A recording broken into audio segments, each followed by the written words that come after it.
All right, guys, so this came across my feed the other day. This is from The Good Liars. I don't know where they are here. It looks like this was recorded in the summer because you got, all the leaves on the trees behind here. And they're going to talk to this guy wearing a Confederate flag shirt. The shirt says, "Keep Flying."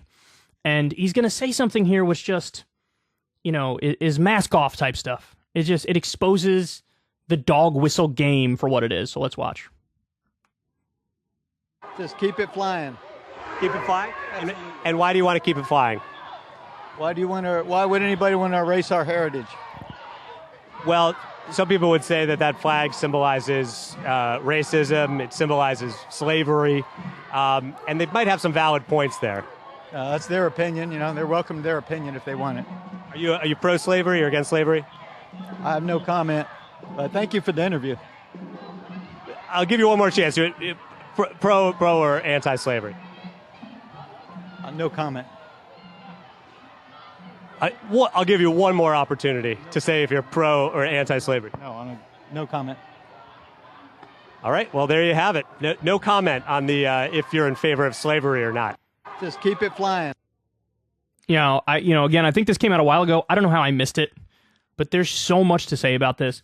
So for the longest time, we've heard, no, that flag is not about hatred. It's not about racism. It's not about supporting Jim Crow or segregation or slavery. It's just heritage, keeping Confederate monuments up. No, it's about, people in this area, our great-grandparents and great-great-grandparents and our grandparents were involved in, building this area, and we're just trying to represent our people and our culture and our heritage. It's got nothing to do with hatred. I'm not racist. A lot of those people would say stuff like that. No, this is about culture and heritage. I'm not racist. I don't believe in racism, but this is what this is about.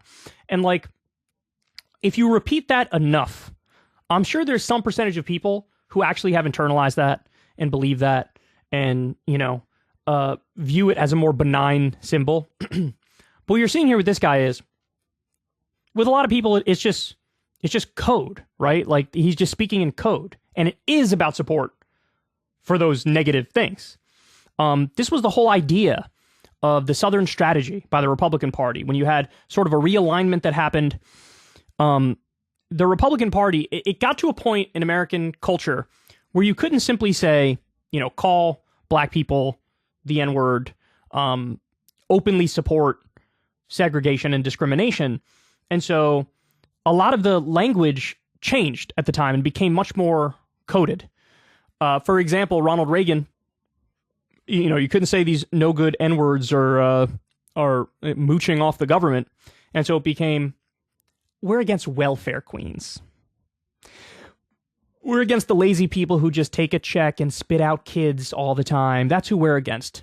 And you sort of just make it more covert and not overt. You get rid of the foghorns and replace them with the dog whistles. And this was the whole idea of the Southern strategy. But what's interesting now is that in today's day and age, we're entering a new mask off era. And hopefully it's just the last gasps of a dying ideology. But even, when you look at fucking the rise of the alt-right, and you look at Kanye going mask off, Nazi, and then randomly getting a lot of support. I mean, Tim Pool's own audience was pissed at Tim Pool when he pushed back on Kanye's Nazism. Ben Shapiro criticized Kanye over the supporting Hitler shit, and his own audience was rare Ben L.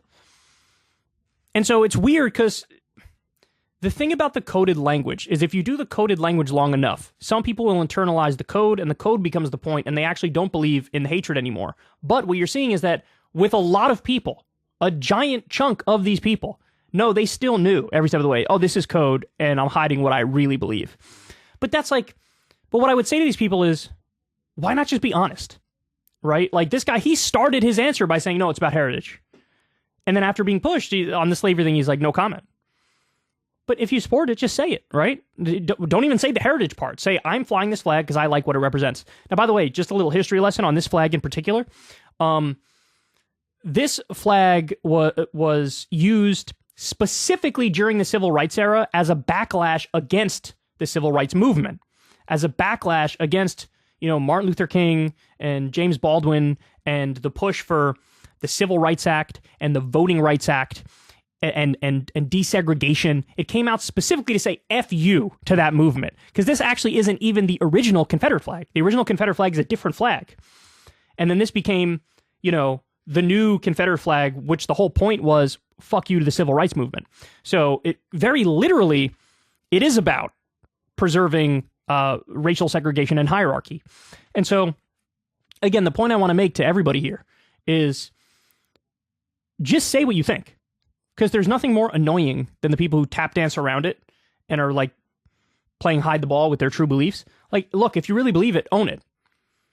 But a lot of these people, they believe these things, but they can't actually defend them. And so that's probably why they hide behind the code, you know? But that's bitch shit, man. That's such bitch shit. Just say what you really believe and argue for it. Because at least then it's an honest conversation, even if one of the positions is preposterously idiotic and hideous and wrong and immoral. At least then it's an actual debate. You know, they get so squishy and they're all over the place with it. Just be honest. Just tell the truth. But we're in an era now where we're sort of going back to a mask off type shit. And I think the more Mitt Romney types, those sorts of Republicans, I think they feel like, holy shit, you guys are idiots, because we'll never win if people know what we really believe, or even what you guys really believe. I don't know how far Romney would go with the real beliefs. I don't think Mitt Romney's fucking pro-slavery, right? So, and this is something that's happened in this era as well. Sort of there's a race to be the most pure version of the ideology. You know what I mean? Like, you saw this with the shock jock types, the trolls, like Milo Yiannopoulos. He was out there in 2017, and it was like, well, I'll say this. And it's some insane thing. People are like, ooh, he said that. But then eventually, somebody else comes along and one-ups him, like Nick Fuentes. It's like, oh, you'll say that? I'll go even further than that. And then eventually somebody's going to come along and outdo Nick Fuentes. Because Nick Fuentes, was on Alex Jones' show. They were debating Hitler. But even Nick Fuentes adds his caveats and, oh, that's not good. But at some point, somebody's going to come along and say, no, I love it all. And it's a race to be the most pure iteration of an ideology. And I guess that's what you get in a culture that's sort of like celebrity obsessed, fame obsessed, and obsessed with the attention, no matter what kind of attention it is. You know what I mean? And it's sort of a race to the bottom type deal. But this is where we are, man. Homeboy won't even say, no, I don't support slavery. Homeboy, he won't even say, I'm against slavery. It's no comment, no comment. But, this is about heritage. No, bitch. Man up. Just say it. I'm racist. I believe in hierarchy. I think minorities are inferior. But, this guy's existence is sort of a refutation of that idea anyway. It's always, you guys remember that famous picture of it was at some right-wing protest. I don't know if it was the Charlottesville thing. And you got people who've had a rough go of it in life, and they're wearing the Confederate flag shirts and whatever. And it's certainly doesn't look like the master race if you're gonna be critical here. Real bit shit, but good job from this guy from the Good Liars, because just straightforward questions and they melt. And there's a lesson in there too, from Jason Selvig is his name. There's a lesson in there. Sometimes all you got to do is ask some basic questions and they'll implode on their own. Hey y'all, do me a favor and like and subscribe. It helps out big time in the algorithm. Click the bell as well for notifications when videos drop, and watch that video on screen right now. You want to.